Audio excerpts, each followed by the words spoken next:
বড় হবি করে বুঝছেন, ওইটিও কুরবানি ছাড়া যাবে, এটিও কুরবানি ছাড়া যাবে।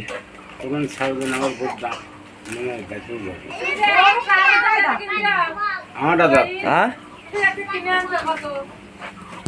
1,40,500 দিয়ে কিনলে আইছিলাম। হ্যাঁ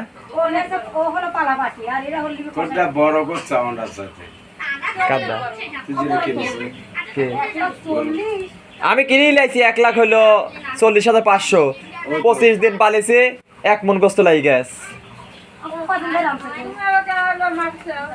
ওয়াল্লাহ কষাইরা যায় গেছিল যে কিনার দিন দেখিছে তো কুরবানি ছাড়বই তো।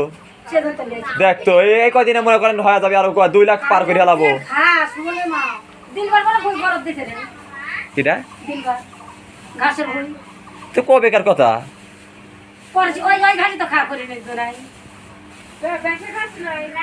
ঘাস খাওয়াচ্ছি তো কাটিয়ে আনি। আমি সবসময় কাঁচা ঘাস খাওয়াই, কাঁচা ঘাস খাওয়ালে তো আমার মনে করেন ভালো হয়, শরীর ভালো থাকে।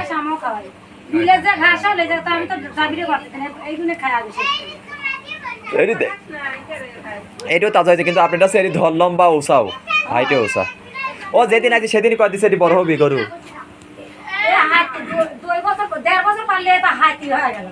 বিশাল হবে এটি।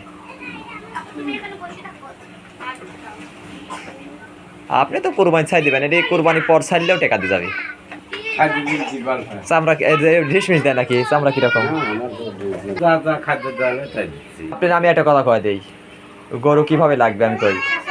আপনার গরু যখন হলো ধরতল লম্বা হয়, হাইট উঁচা হয়, সে টাইমে গায়ে ওইভাবে ভিড়ে না। আগে ওর বাড়ার টাইম বাড়তিছে, যখন বাড়া শেষ হয়ে যাবে তখন ধাম করে 1 মাসে যা হবে আপনি 2 মাস পাইলে তা করতে পারবেন না।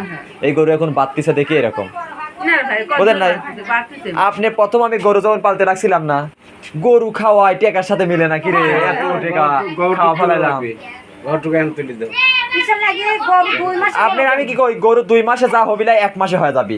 গরু একটা জিনিস এক জায়গায় একটা গরু আসি স্থির হওয়া লাগবে, তারপরে গরু ভাই গেলে তো বিশাল দেখা যায়।